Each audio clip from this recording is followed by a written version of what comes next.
تو حضرت مالک ابن عوف نے بارگاہ رسالت میں نعت پڑھی اور اپنے علم غیب کے عقیدے کا اظہار کیا، جو اظہار ہم بھی اپنی نعتوں میں کرتے ہیں۔ حضرت کعب ابن زہیر نے قصیدہ بانسوات میں مسجد نبوی میں صحابہ کے مجمع میں سرکار دو عالم صلی اللہ علیہ وسلم کے سامنے عرض کیا، ان الرسول نور یستضاء به وَأَنَّهُ مِن سُيُوفِ اللَّهِ مَسْلُولٌ، کہ بے شک رسول ضرور نور ہے جن سے روشنی حاصل کی جاتی ہے، جن سے مخلوق روشن ہے، اور یہ اللہ کی بے نیام تلواروں میں سے ایک آبدار تلوار ہے۔ نعت میں نور کہنا رسول کو حضرت کعب ابن زہیر کی سنت ہے۔ تو یہ سارے اسلاف ہیں، صحابہ، تابعین، تبع تابعین، اور یہ سب میلاد مناتے تھے، نعت پڑھتے تھے، اور نعت میں مصطفیٰ کریم صلی اللہ علیہ وسلم کو نور کہتے تھے۔ حضرت امام ابو الحسن شاذلی رحمۃ اللہ تعالی علیہ نے عالم کشف میں سرکار دو عالم صلی اللہ علیہ وسلم کی زیارت کی اور اپنا مشہور زمانہ درود تاج حضور علیہ الصلوۃ والسلام کی بارگاہ میں پیش کیا۔ اس میں کہا نور من نور اللہ، اللہ کے نور میں سے ایک۔ اس پر حضور علیہ الصلوۃ والسلام نے ان کی تحسین فرمائی اور بشاشت کا اظہار فرمایا، اور اس مبارک گروپ کو اپنی بارگاہ میں قبولیت کا شرف عطا فرمایا۔ اب آئیے محدثین کی طرف۔ حضرت علامہ ابن حجر اسقلانی رحمۃ اللہ تعالی علیہ سے کسی نے پوچھا کہ یہ جو حضور علیہ الصلوۃ والسلام کے پیدائش کے دن پر خوشی منائی جاتی ہے، یہ جائز ہے یا نہیں؟ علامہ ابن حجر اسقلانی نے فتویٰ دیا کہ حضور علیہ الصلوۃ والسلام کے پیدائش کے موقع پر خوشی منانا باعث برکت و ثواب ہے۔ دلیل کے طور پہ مسلم شریف کی وہ حدیث شریف صحیح پیش کی کہ حضور علیہ الصلوۃ والسلام سے پوچھا گیا کہ آپ پیر کے دن روزہ کیوں رکھتے ہیں، کیا وجہ ہے؟ فرمایا ذاک یوم ولدت فیہ، کہ پیر کا دن وہ دن ہے جس دن میری پیدائش ہوئی۔ تو ہر ہفتہ پیر کے دن روزہ رکھ کے جب سرکار نے خود اپنا میلاد منایا، تو اگر ہم بھی ان کی پیدائش کے موقع پر ان کی سنت پر عمل کرتے ہوئے میلاد کا ذکر کریں تو ضرور یہ باعث برکت و ثواب ہے۔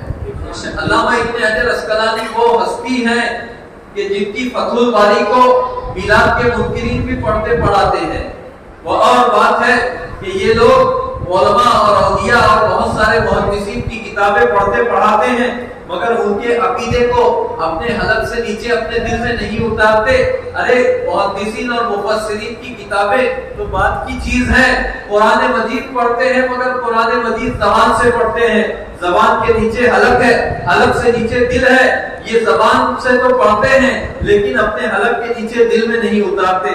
جیسا کہ حضور علیہ الصلوۃ والسلام نے فرمایا تھا کہ قرآن تو بہت اچھا پڑھیں گے لیکن قرآن ان کے حکم سے، ان کے نظرے سے نیچے نہیں اترے گا، اور یہ دین سے ایسے نکلے ہوں گے جیسے تیر کمان سے نکلتا ہے کہ یہ واپس دین میں نہیں لوٹیں گے۔ فرمایا لا یعودون، بخاری کی روایت ہے، لا یعودون، یہ لوٹیں گے نہیں۔ اسی لیے بریلی کے امام نے کہا لا یعودون، آگے ہوگا بھی نہیں، تو الگ ہے دائما پھر تجھ کو۔ بے شک سبحان اللہ، بہت خوب۔ علامہ ابن حجر اسقلانی خاتمۃ المحققین، خاتمۃ المحدثین، اعلیٰ حضرت فرماتے ہیں خاتمۃ الحفاظ، انہوں نے بھی میلاد کے جواز پر فتویٰ دیا۔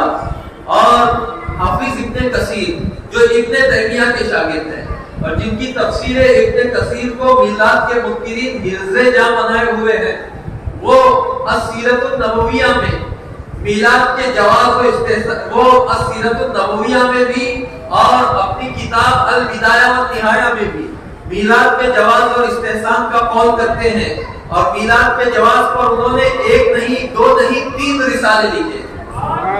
حافظ ابن کثیر دمشقی نے اور کہا کہ یہ جائز اور مبارک اور مستحسن عمل ہے اور حضور علیہ السلام کی محبت کی دلیل ہے۔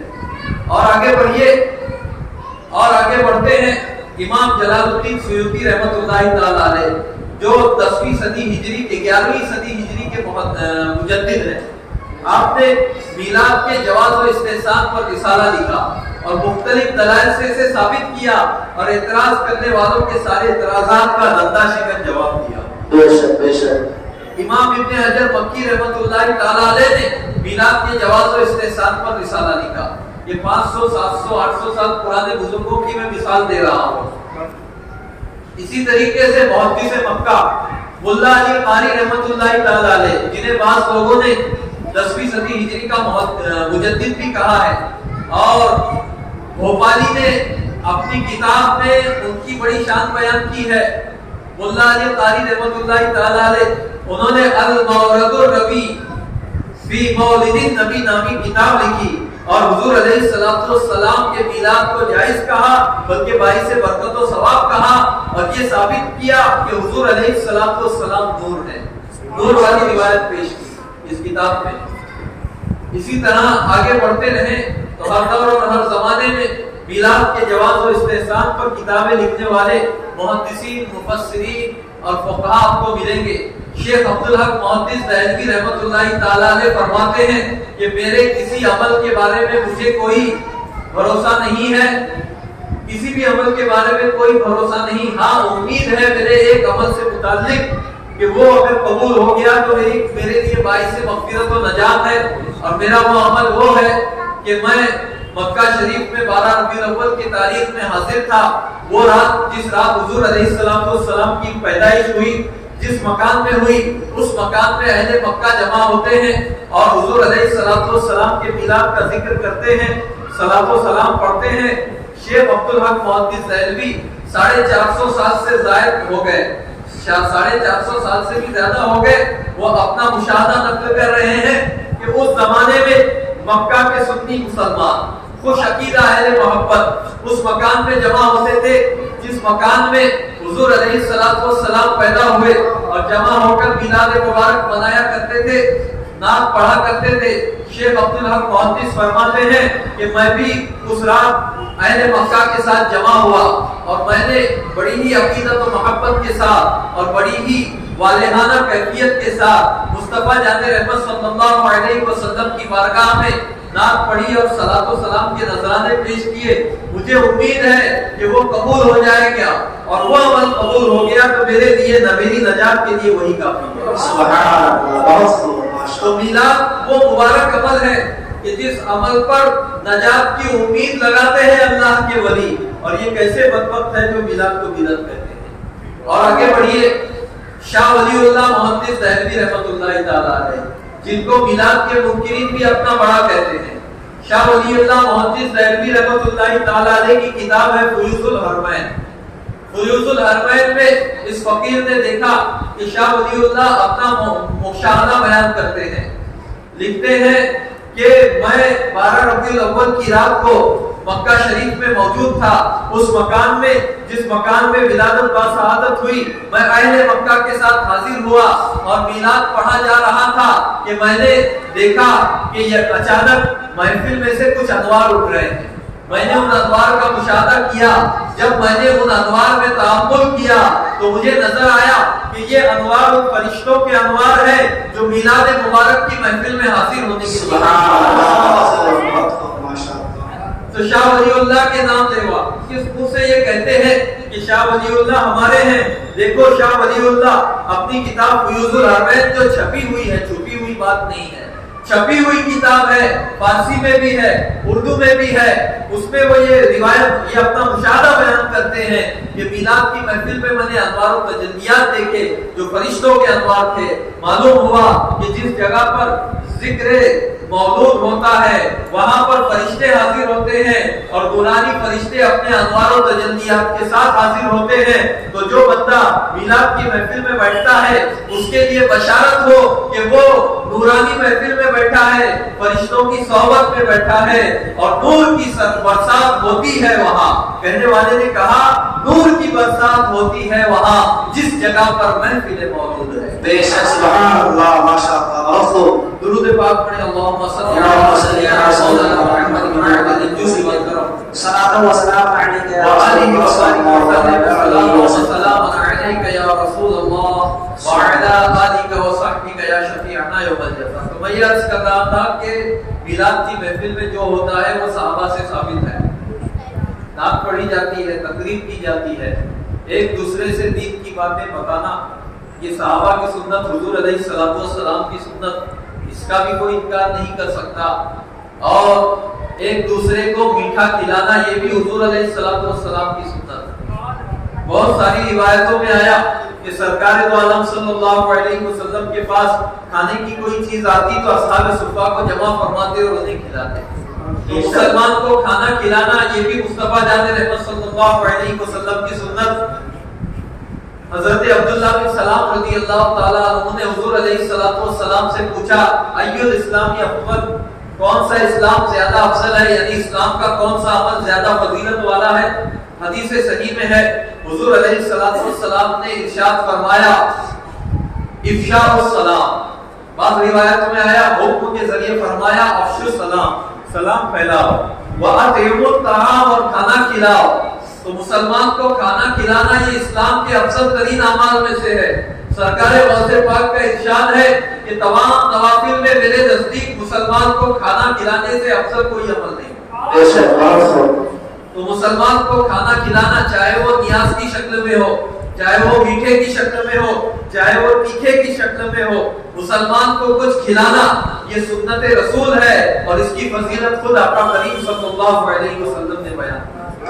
تو نیاز کیا ہے, چاہے غوث پاک کی 11ویں شریف کی نیاز ہو, یا سرکار خواجہ غریب نواز کی چھٹی کی نیاز ہو, یا میلاد مبارک پر بٹنے والی شیرینی ہو, یہ سنت صحابہ ہے, یہ سنت رسول صلی اللہ علیہ وسلم. حق بات ہے بے شک. پھر صلاۃ و سلام پڑھنا یہ تو فرشتوں کی سنت ہے. تو یہ سارے اعمال میلاد کے موقع پہ کیے جاتے ہیں, یہ سب سنت سے ثابت ہے. ان سارے اعمال کو یکجا کر کے اس کا نام ہم میلاد دے دیتے ہیں. اگرچہ یہ نام نیا ہے لیکن چیز وہی پرانی ہے. اگر نیا نام دینا بدعت ہو جائے اور جس چیز کو جو اگرچہ پرانی ہو اس کو نیا نام دینے سے وہ چیز بدعت ہو جاتی ہے, تو پھر اپنے آپ کو اہل حدیث کہنا کون سی سنت ہے؟ کس صحابی نے اپنے آپ کو اہل حدیث کہا؟